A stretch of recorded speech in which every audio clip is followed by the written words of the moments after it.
Dear students, आज हम लोग मैट्रिक्स का नेक्स्ट पार्ट डिस्कस करते हैं। मैट्रिक्स का बीजगणित। हमने अभी तक ये सब पढ़ लिया कि मैट्रिक्स क्या होता है, मैट्रिक्स की कोटि क्या है और मैट्रिक्स किस किस प्रकार के हैं। अब हम उसका बीजगणित डिस्कस करते हैं। ध्यान से देखें, सबसे पहले हम डिस्कस कर रहे हैं मैट्रिक्स का अदिश संख्या से गुणन।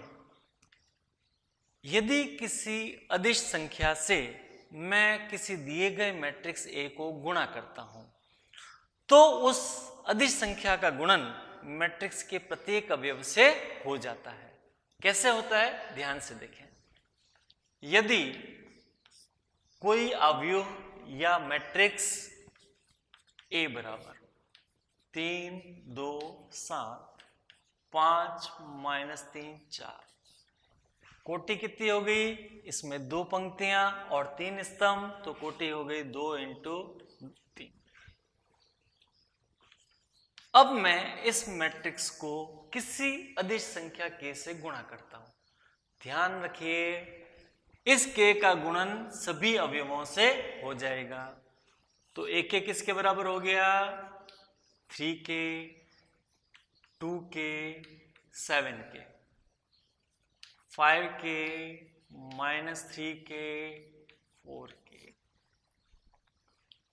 इसी प्रकार एक साधारण सा उदाहरण और देता हूं। अगर मुझे मैट्रिक्स ए यही दिया हुआ है और मैं इसमें 3a ज्ञात करना चाहता हूं, तो 3a का मतलब क्या हो गया, इस दिए गए अवयव का प्रत्येक अवयव किससे गुणा करना है, 3 से करना है। 3 3 जा 9, 3 2 जा 6, 3 7 जा 20। इससे गुणा करेंगे तो कितना हो जाएगा, 15, -9 और 12। और कोटि वही 2 × 3, 2 × 3। ये हो गया किसी भी अदिश संख्या का मैट्रिक्स से गुणन। अब इसका उपयोग आगे आएगा, कैसे आएगा वो हम देखते हैं। मान लिया मैं इसमें एक m है, कोई अचर संख्या है, a + b से गुणन करता हूं तो क्या हो जाएगा, ma + mb। प्रत्येक अवयव से गुणन हो जाएगा। फिर हम डिस्कस करते हैं मैट्रिक्स का योग तथा व्यवकलन।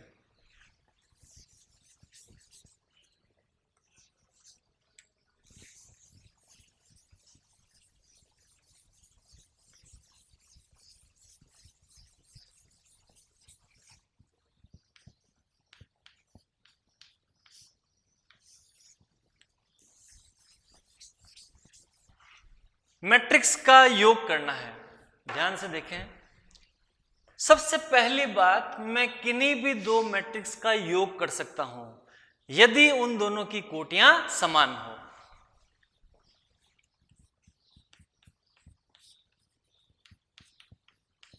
कोटियां समान हैं तो ही योग संभव है। जैसे मुझे दिया हुआ है a बराबर 2, 3, 5, 7, 1, 4 और एक अन्य मैट्रिक्स दिया है b बराबर, इसकी कोटि 2 × 3। उसी प्रकार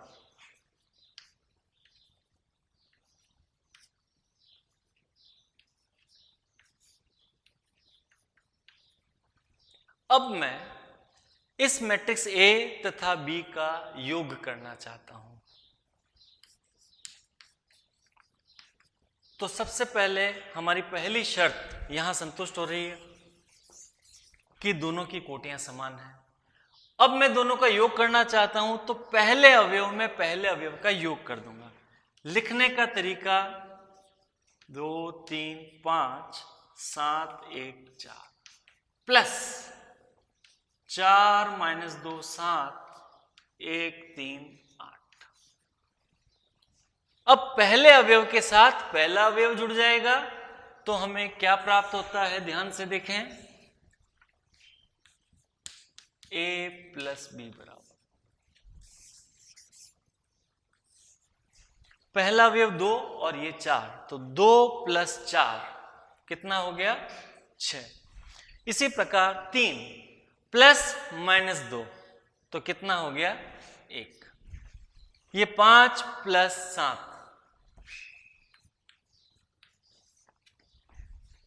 7 और 1 8,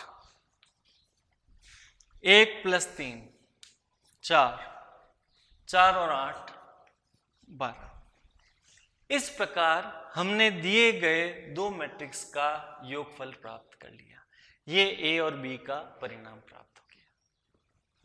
अब अगर मुझे कहे कि कोई भी दो मैट्रिक्स दिए हुए हैं, उनका व्यवकलन ज्ञात करना है, तो सेम यही तरीका होगा। हम सबसे पहले देखेंगे कोटियां समान होनी चाहिए। यदि कोटियां समान है तो उनका व्यवकलन संभव है, और उनके संगत अवयवों का व्यवकलन कर देंगे और हमें दोनों का व्यवकलन प्राप्त हो जाएगा। एक उदाहरण द्वारा इसको स्पष्ट करते हैं।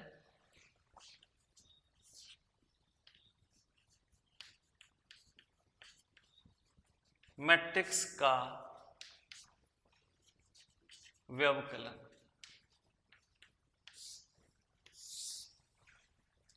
यदि मुझे दिया हुआ है a बराबर 3 5 7 माइनस 2, b बराबर 8 4 1 5, दिए गए दोनों मैट्रिक्स की कोटियां समान हैं,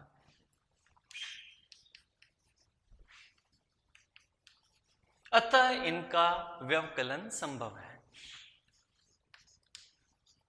तो हम क्या लिखेंगे, a माइनस बी, 3 5 7 माइनस 2, यहां पर क्या हो जाएगा 8 4 1 5।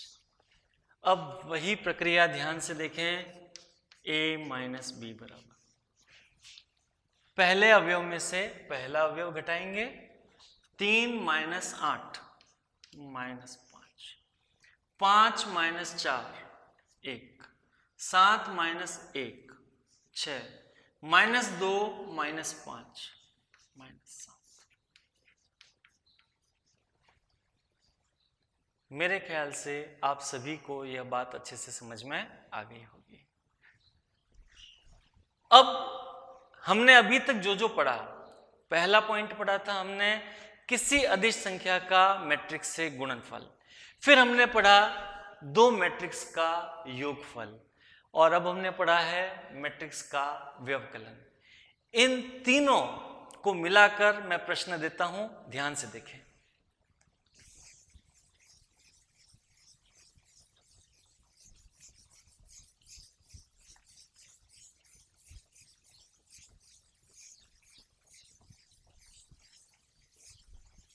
हमें दिया गया है a बराबर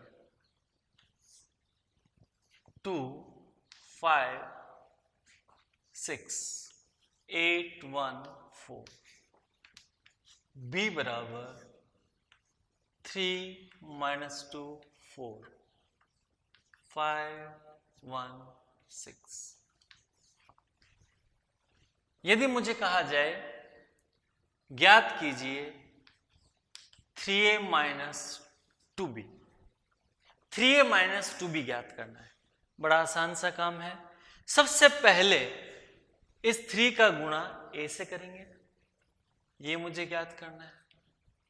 तो 3a माइनस 2b बराबर क्या हो जाएगा, 3 का गुणा a से, 2 5 6 8 1 4, माइनस 2 टाइम्स b, 3 माइनस 2 4 5 1 6। अच्छे से समझने की कोशिश करें। ये प्रश्न में तीनों कॉन्सेप्ट शामिल हैं।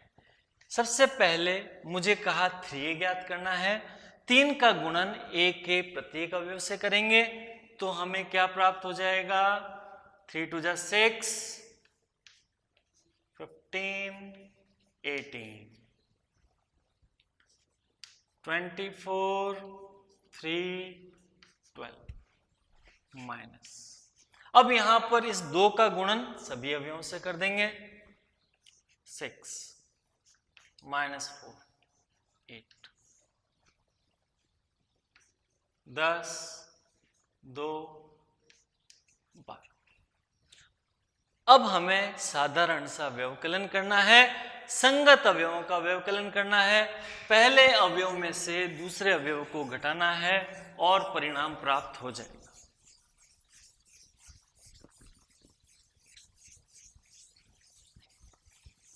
तो यहां पर क्या हो जाएगा? पहले अवयव में से हम पहले अवयव को घटाते हैं तो हमें मिलता है 3a माइनस 2b बराबर, पहले अवयव में से पहले अवयव को घटाया तो हमें क्या प्राप्त हुआ? 0। यहां पर 15 माइनस ऑफ माइनस 4, यहां ध्यान रखें जल्दबाजी में गलती हो जाती है। 15 माइनस ऑफ माइनस 4 तो 15 प्लस 4 हो जाएगा, क्या प्राप्त होगा? 19। यहां पर 18 माइनस 8, 10, फिर 24 माइनस 10, 14, 3 माइनस 2, 1, 12 माइनस 12, 0, कोटि 2 इंटू 3। मेरे ख्याल से आप सभी इस बात को अच्छे से समझ गए होंगे। एक खास बात और, अभी तक अगर आपने हमारे चैनल को सब्सक्राइब नहीं किया है तो जल्दी से उसको सब्सक्राइब करें, लाइक करें और ज़्यादा से ज़्यादा शेयर करें ताकि ज़्यादा से ज़्यादा लोग इससे लाभान्वित हो सकें। और बेल आइकन को ज़रूर क्लिक करें ताकि जो भी नया वीडियो आए तो आपको भी नोटिफिकेशन मिल जाए। नेक्स्ट पार्ट डिस्कस करते हैं मैट्रिक्स का गुणन। इसको बहुत ध्यान से समझने की आवश्यकता है।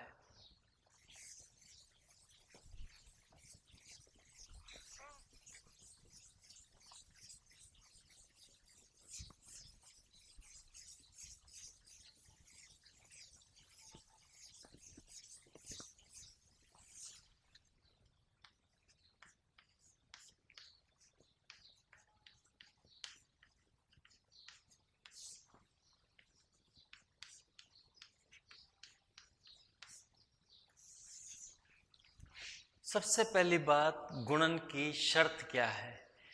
मैं किन्हीं भी दिए गए 2 मैट्रिक्स का गुणन कर सकता हूं या नहीं कर सकता हूं, यह मुझे जांच करनी पड़ेगी। गौर से देखें कैसे करना है। मुझे कोई मैट्रिक्स ए दिया है जिसकी कोटि m क्रॉस n है और एक अन्य मैट्रिक्स बी दिया हुआ है जिसकी कोटि n क्रॉस r है। ये मैट्रिक्स ए दिया है, ये मैट्रिक्स बी दिया है। इन दोनों का मैं गुणन कर सकता हूं या नहीं कर सकता हूं, पहले हम इसके गुणन के शर्त की जांच करेंगे।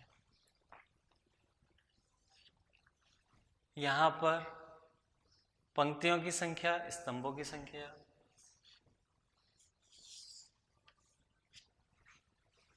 यदि मैट्रिक्स ए में स्तंभों की संख्या मैट्रिक्स बी में पंक्तियों की संख्या के बराबर है तो ही मैट्रिक्स ए का बी से गुणन संभव है। फिर से समझने का प्रयास करें। हमें कोई मैट्रिक्स ए दिया है जिसकी कोटि m गुणन n है और एक अन्य मैट्रिक्स बी दिया है जिसकी कोटि n गुणन r है। यदि मैं मैट्रिक्स ए का बी से गुणन करना चाहता हूं तो पहले इसकी शर्त की जांच करते हैं। मैट्रिक्स ए के स्तंभों की संख्या यदि मैट्रिक्स बी के पंक्तियों की संख्या के बराबर है तो हम मैट्रिक्स ए का बी से गुणन कर सकते हैं। यहां पे शर्त संतुष्ट हो रही है तो यहां पर हम क्या लिखेंगे? यदि मैट्रिक्स ए के स्तंभों की संख्या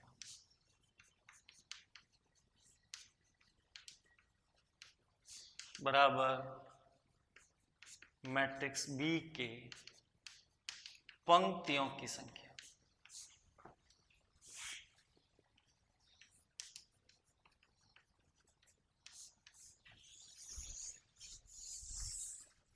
यदि मैट्रिक्स ए के स्तंभों की संख्या मैट्रिक्स बी के पंक्तियों की संख्या के बराबर है तो ही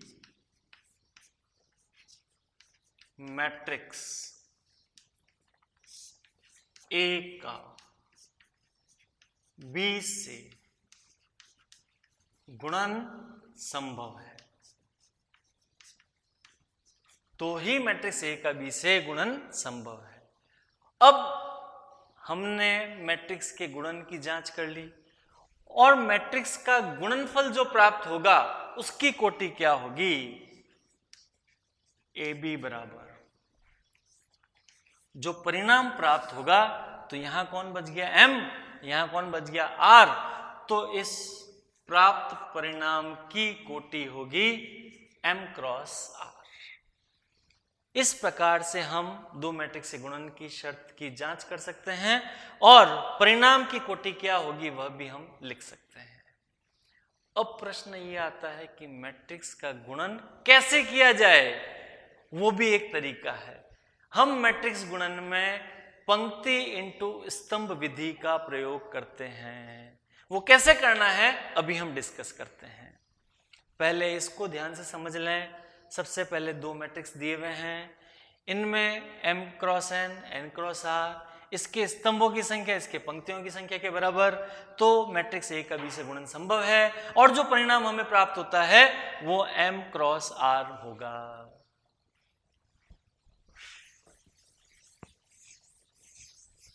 अब एक खास बात ये देखें, मैट्रिक्स गुणन में हम पंक्ति इंटू स्तंभ विधि का प्रयोग करते हैं।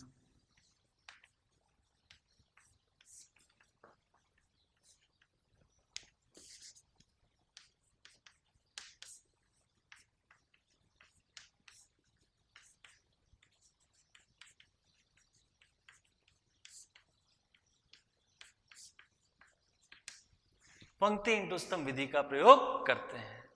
कैसे करना है ध्यान से समझने की कोशिश कर। यहां कई बार मिस्टेक्स हो जाती हैं, ध्यान से देखें। सबसे ए बराबर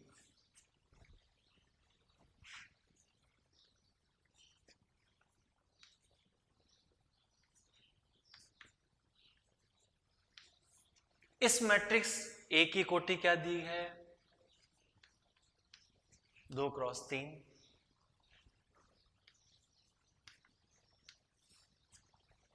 ये हमें मैट्रिक्स बी दिया गया है।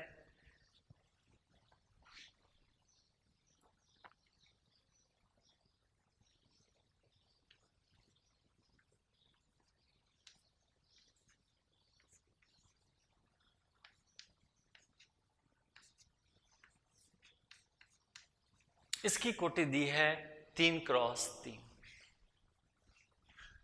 अब मैं जांच करना चाहता हूं कि मैट्रिक्स ए का बी से गुणन संभव है या नहीं है।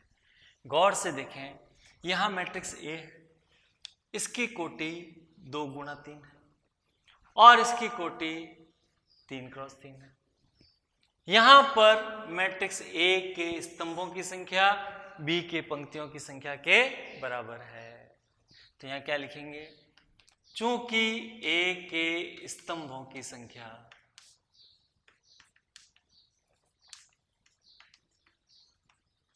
बराबर बी के पंक्तियों की संख्या,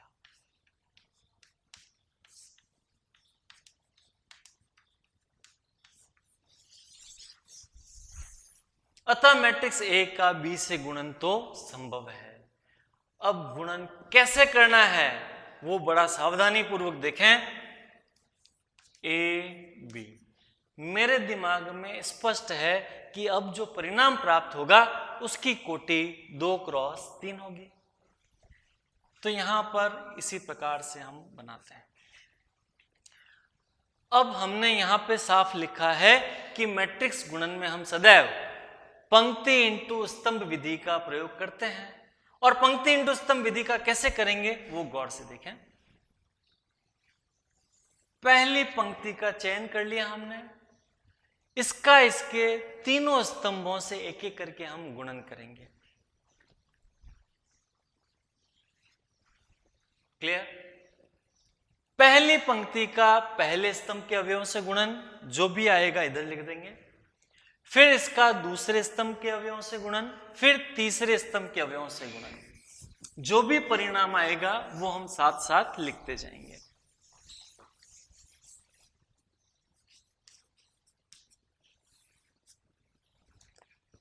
पहले अवयव का गुणन पहले से, दूसरे का दूसरे से, तीसरे का तीसरे से। गौर से देखते जाएं, कई बार कैलकुलेशन में गलतियां हो जाती हैं, हमें उन सबसे बड़ा सावधान रहना है। 2 इंटू 3 6, फिर प्लस का निशान लगाएंगे। 3 इंटू 1 3, 5 इंटू -4 -20। एक बार पुनः चेक कर लें। 2 3 जा 6, 3 इंटू 1 3, एंड 5 इंटू -4 इज -20। ये हमने लिख दिया।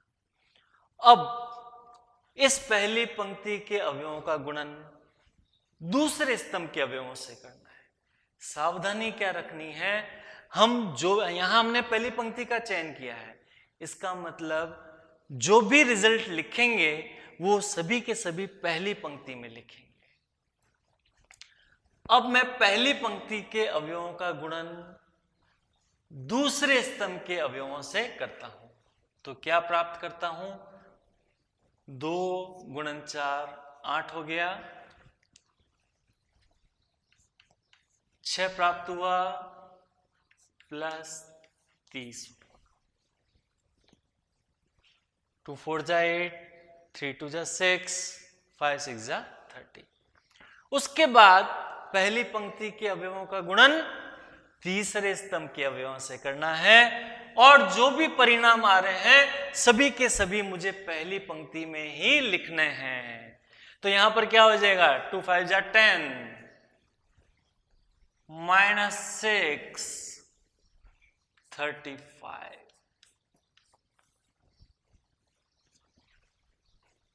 फिर चेक कर लें, 10 -6 35। अब हम दूसरी पंक्ति का चयन करेंगे। हर अवयव को, दूसरी पंक्ति के हर अवयव को पहले स्तंभ के संगत अवयवों से गुणा करेंगे, और इस बार जो भी परिणाम प्राप्त होंगे उन सभी को एक एक करके हम लोग दूसरी पंक्ति के अवयव मानते हुए लिखेंगे। देखें ध्यान से, गुणन करेंगे तो 6 3 जा 18, 18 -1 -16। उसके बाद इसका गुणन उनसे करेंगे, 24 -2 24। अब इसका गुणन उनसे,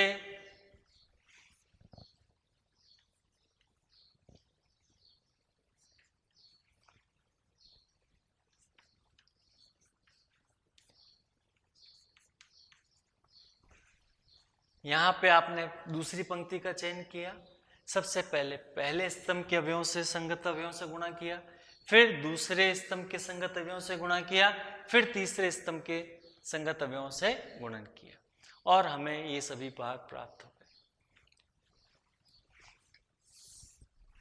अब तो सिंपल सा कैलकुलेशन है, हमें क्या करना है, इसको जोड़ना घटाना।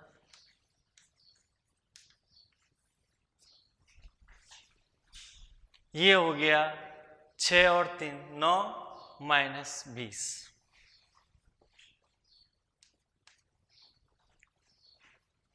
उसके बाद इन्हें जोड़ना है,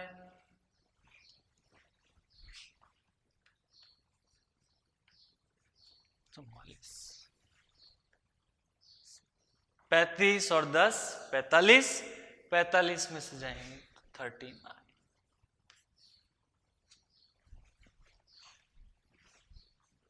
अब यहां की बारी आती है, 18 में से 17 जाएंगे तो 1 प्राप्त होगा, 24 × 48 -2 46 और यहां पर 28 और 2 30 हो गए, 30 और 30 60 हो गए। 2 गुना। इस प्रकार हम किन्हीं भी दो मैट्रिक्स का गुणन कर सकते हैं। एक बार पुनः समझने का प्रयास करें। मैंने सबसे पहले कोई भी मैट्रिक्स दिया हुआ है, उसमें कोटियों के हिसाब से उसके गुणन की शर्त की जांच की। इसकी कोटि 2 गुणन 3, ये 3 गुणन 3, यहां पर शर्त को संतुष्ट करता है, इसका मतलब a का b से गुणन संभव है। अब आप पहली पंक्ति के अवयवों का चयन करेंगे और जो भी रिजल्ट आएंगे वो पहली पंक्ति में लिखेंगे। फिर पहले स्तंभ से गुणन, फिर दूसरे से, फिर तीसरे से, और रिजल्ट को पहली पंक्ति में लिख दिया। फिर हमने दूसरी पंक्ति के अवयव लिए, फिर उनका गुणन किया और इस प्रकार से उनको लिख दिया, और फाइनल रिजल्ट आगे ए बी बराबर दिस, जिसकी कोटि 2 क्रॉस 3 है। अब यदि हमारे दिमाग में आए कि सर ये तो आपने ए गुणन बी किया, मैं बी का ए से गुणन करना चाहता हूं,